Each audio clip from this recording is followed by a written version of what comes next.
Bienvenidos a Crímenes Nocturnos.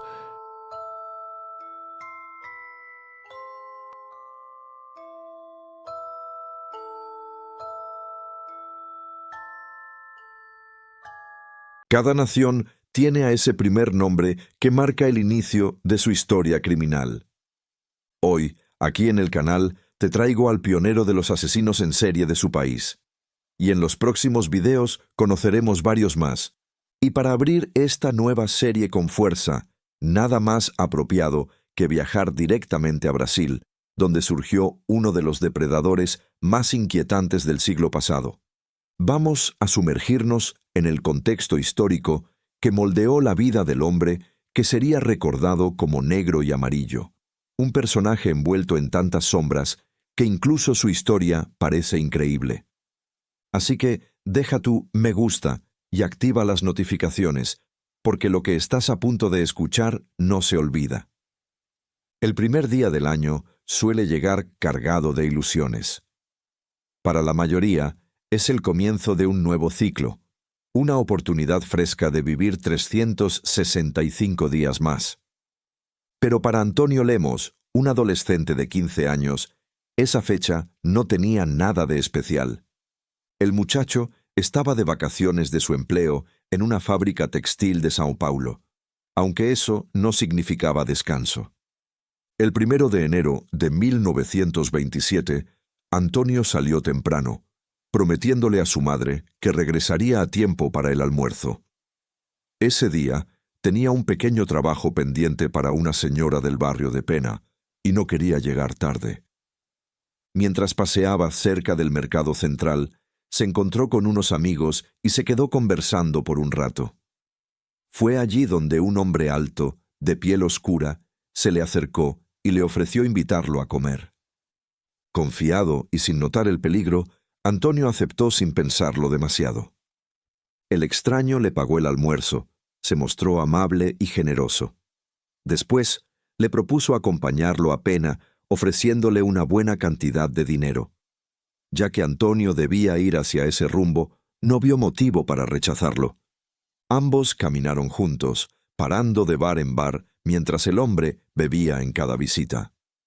Pasado un buen rato, el desconocido llevó al adolescente por un camino que, según él, era un atajo. Fue ahí donde el ambiente cambió. El hombre atacó a Antonio, sujetándolo con un brazo y asfixiándolo con el otro. Cuando el chico perdió el conocimiento, el agresor rodeó su cuello con un cinturón y apretó hasta asegurarse de que no respiraba. Al día siguiente, el cuerpo sin vida de Antonio fue encontrado. El análisis médico reveló que el joven había sido violentado después de morir, un hallazgo que sacudió profundamente a las autoridades. La policía de São Paulo actuó con rapidez. Varios testigos afirmaron haber visto a Antonio acompañado por un hombre negro, y como el muchacho había sido agredido sexualmente, los investigadores revisaron antecedentes de delincuentes con historial similar. La noticia explotó en los periódicos locales, que publicaron artículos sensacionalistas sobre el caso. Fue entonces cuando Roque Siqueira se presentó en la comisaría, asegurando que estuvo en el mismo restaurante donde Antonio y el sospechoso comieron. Roque explicó que aquel hombre era conocido en la zona como un vagabundo que sobrevivía apostando en juegos de cartas. Con esa pista, los agentes llevaron al testigo por distintos puntos de la ciudad hasta encontrar al individuo. Lo detuvieron de inmediato, acusándolo del asesinato. El nombre del sospechoso era José Augusto do Amaral, un hombre cuyo pasado ya se consideraba envuelto en maldad. Bajo custodia, la policía lo sometió a torturas. Eventualmente, Amaral confesó otros crímenes que habría cometido antes. Su historia criminal, según esas declaraciones, habría comenzado en febrero de 1926. La supuesta primera víctima fue Roque, un niño de 9 años que trabajaba como limpiabotas en la Praça da Concórdia de São Paulo. La clientela aquella tarde era abundante, Pero el 13 de febrero, una tormenta inesperada provocó que todos los transeúntes quisieran limpiar sus zapatos con urgencia. Roque, agotado después de un día largo, decidió volver a casa cuando un hombre se le acercó. Era José. El desconocido le ofreció una buena suma de dinero a cambio de ayudarlo a transportar una caja llena de ropa. Roque, cansado y necesitado, aceptó sin sospechar lo que venía. En medio del trayecto, José aprovechó el momento para atacarlo. Lo tomó por sorpresa y comenzó a estrangularlo. Sus manos solo se relajaron cuando creyó que el niño había muerto. Pero antes de que pudiera consumar su ataque sexual, los faros de un automóvil iluminaron el lugar. Sorprendido, José escapó corriendo. Contra todo pronóstico, Roque recuperó el conocimiento poco después.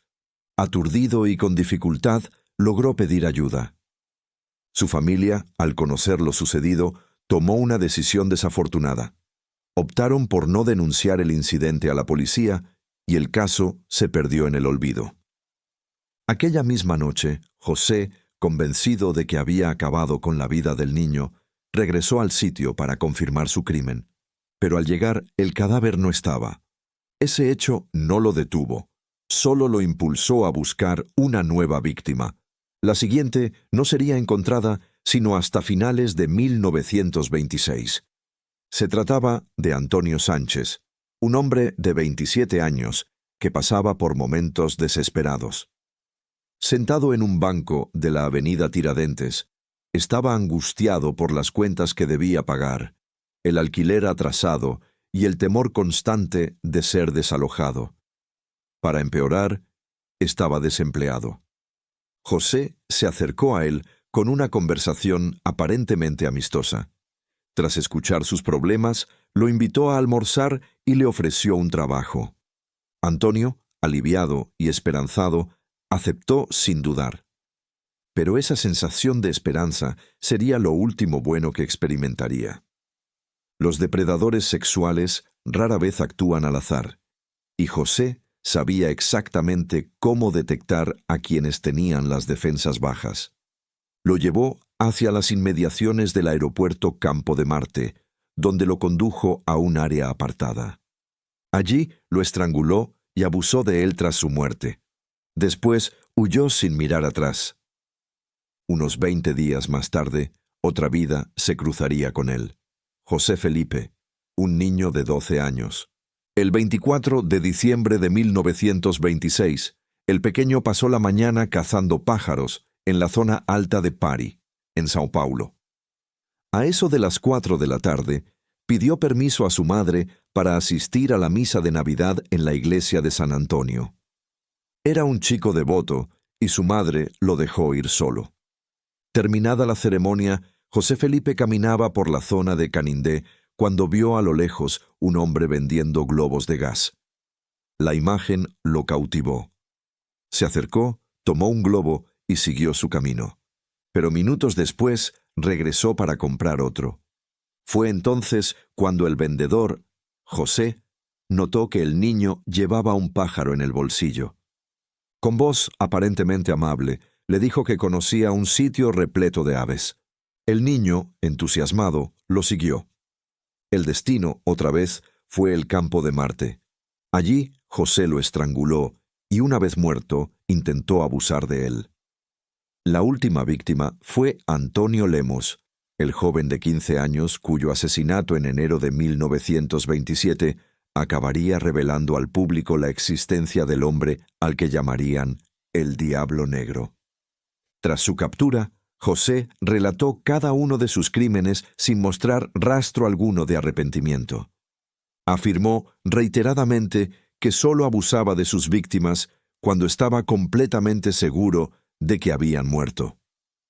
Sus palabras estremecieron a investigadores y a la prensa. Rápidamente, la figura de José Augusto do Amaral fue amplificada por titulares sensacionalistas, convirtiéndolo en un monstruo casi mitológico. Y con esa creciente atención, su pasado comenzó a desenterrarse. Todos querían saber: ¿quién era este hombre antes de transformarse en el terror silencioso que acechaba a los niños de São Paulo. José Augusto do Amaral nació el 15 de agosto de 1871 en la ciudad de Conquista, en el estado de Minas Gerais. José era hijo de 2 esclavos africanos procedentes del Congo y Mozambique, quienes en el pasado habían sido comprados por el vizconde de Ouro Preto. Su origen estaba marcado por una historia de dolor y desigualdad, pero, tristemente, no existen registros precisos sobre cómo transcurrió su infancia. Su vida en esos primeros años es un vacío histórico, un silencio que nunca pudo ser rellenado. Lo único que se sabe es que, a los 14 años, José tomó una decisión extraña y significativa. Se tatuó en el brazo las iniciales del nombre de su madre, Francisca Claudia. Ese gesto fue uno de los pocos vínculos visibles con su origen, como si quisiera marcar en su piel lo único que sentía verdaderamente propio. Otra anécdota peculiar de su adolescencia revela algo crucial para entender el mito que más tarde se construiría en torno a él. Siguiendo un ritual popular entre hombres jóvenes, conocido como una simpatía para el crecimiento del miembro masculino, José hizo una marca en un árbol señalando el tamaño que, según la creencia, su órgano sexual alcanzaría. Luego cortó la marca con un cuchillo, una especie de ceremonia supersticiosa. Con el paso del tiempo, notó que, efectivamente, su órgano crecía. Cuando intentó revertir la simpatía, ya era demasiado tarde. De adulto, los análisis físicos demostraron que su anatomía era real y llamativa, una característica que más tarde sería usada por la prensa para reforzar su imagen monstruosa. A los 17 años, José se alistó en la fuerza pública del estado de São Paulo, iniciando así un peregrinaje inestable por diversas instituciones. Sirvió en la Brigada de Policía de Rio Grande do Sul y pasó por otras 4 agencias, llegando incluso a incorporarse a la Marina. En todas ellas terminó generando el mismo historial. Fue denunciado como desertor. Ese patrón de inestabilidad y desapego le trajo problemas constantes. En São Paulo fue detenido en varias ocasiones acusado de vagabundeo. Su carácter errante lo alejaba de cualquier tipo de vida estructurada. Era analfabeto, pero, a pesar de ello, tenía una sorprendente habilidad en la cocina y un talento natural para tocar instrumentos musicales. En 1922 fue detenido por robo. En Brasil, durante ese periodo, era habitual que hombres negros y antiguos esclavos fueran arrestados bajo cargos de vagancia. Para muchos policías, la idea de que un hombre negro caminara libre era motivo suficiente para considerarlo sospechoso. Esa discriminación sistémica hacía casi imposible que alguien como José encontrara un empleo digno y estable. Por eso, terminó viviendo en la calle durante años, sobreviviendo gracias a pequeñas apuestas y juegos de azar, siempre en los márgenes de la sociedad.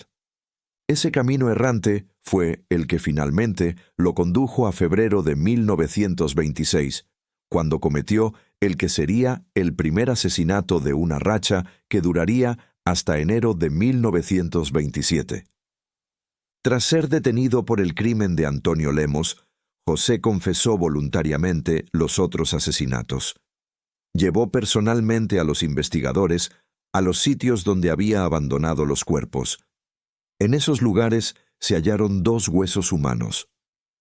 Fueron identificados como pertenecientes a José Felipe de Carvalho y Antonio Sánchez, ambos desaparecidos desde diciembre de 1926. La madre de José Felipe pudo reconocer a su hijo únicamente por la ropa que la policía había recuperado en la escena. En ese momento, las autoridades de São Paulo ya tenían en sus manos 3 casos sólidos, todos conectados directamente con él. Y justo entonces ocurrió algo inesperado. El padre del joven limpiabotas, Roque, el niño que había sobrevivido al primer ataque, se presentó ante la policía para relatar lo que años atrás le había ocurrido a su hijo, y cómo aquel crimen, que pudo haberlo detenido antes, había sido ignorado en su momento. El joven fue llevado directamente a la comisaría. Apenas cruzó la puerta, señaló sin titubear a José como el responsable de haberlo agredido. Pero lo que nadie esperaba era que, apenas unos minutos después, otro muchacho apareciera para contar una historia similar. Se trataba de Antonio Manuel Neves Filhos, de 19 años, quien aseguró que él también había sido víctima de comportamientos inapropiados por parte de José. Y no fue el único. Poco después llegó Manuel Antonio Neves, también de 18 años, relatando que José lo había abordado con la promesa de un pequeño pago y lo condujo rumbo al aeropuerto Campo de Marte. Sin embargo, antes de llegar al lugar, el joven sintió que algo no estaba bien y logró escapar. Con los testimonios acumulándose, José comenzó a perder el control. Afirmaba que por las noches lo acosaban visiones de aquellos que, según él, lo seguían desde el más allá. Antes de iniciar el juicio, varios especialistas y psiquiatras fueron llamados para evaluarlo. Tras múltiples entrevistas y exámenes, concluyeron que el hombre, ya conocido públicamente como Preto Amaral, presentaba un comportamiento caracterizado por impulsos sadomasoquistas, inclinaciones necrofílicas y atracción hacia jóvenes. Se mencionó el término pederasta, usado para describir a un adulto que intenta establecer vínculos íntimos o afectivos con adolescentes del sexo masculino. Pero el proceso nunca llegaría a completarse. El estado de salud de José empeoró rápidamente. A finales de junio de 1927 fue trasladado a la enfermería de la cárcel pública. Menos de una semana después, el 2 de julio, falleció a los 55 años por tuberculosis pulmonar. Con su muerte, el caso se detuvo, pero lo que vino después encendió aún más el debate. Para algunos especialistas, como el psiquiatra Antonio Carlos, José representaba un perfil criminal dominado por impulsos sádicos y una excitación permanente que lo colocaba en un estado donde actuaba casi sin conciencia ni capacidad reflexiva. Según su análisis, pertenecía a un grupo de individuos cuya vida estaba marcada por una tensión sexual constante, que terminaba manifestándose en conductas peligrosas. Aunque jamás fue juzgado formalmente, lo que técnicamente mantiene su inocencia ante la ley, la historia lo ha señalado como el primer asesino serial de Brasil.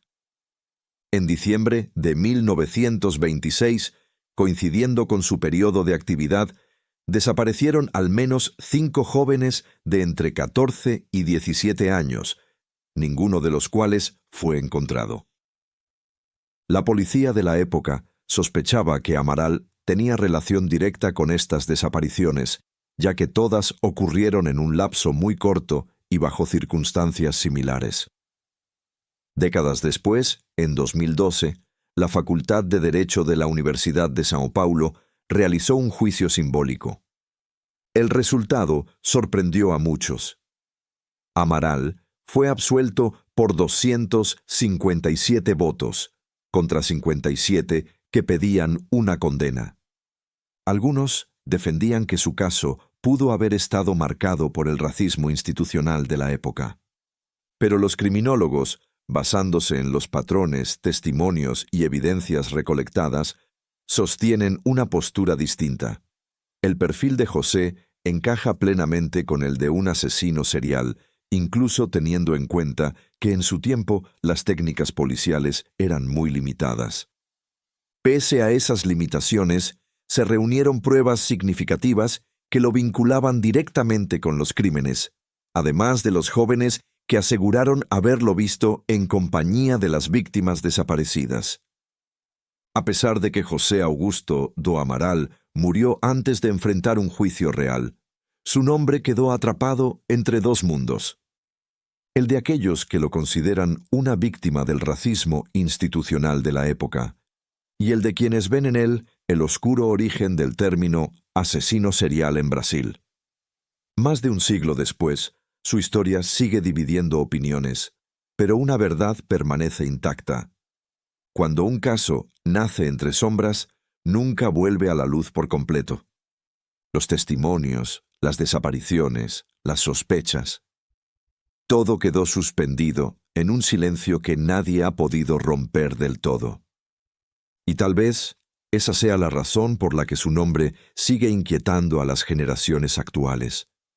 Porque la línea entre el monstruo y el mito, entre la injusticia y la atrocidad, se vuelve casi invisible cuando la verdad se pierde en el tiempo.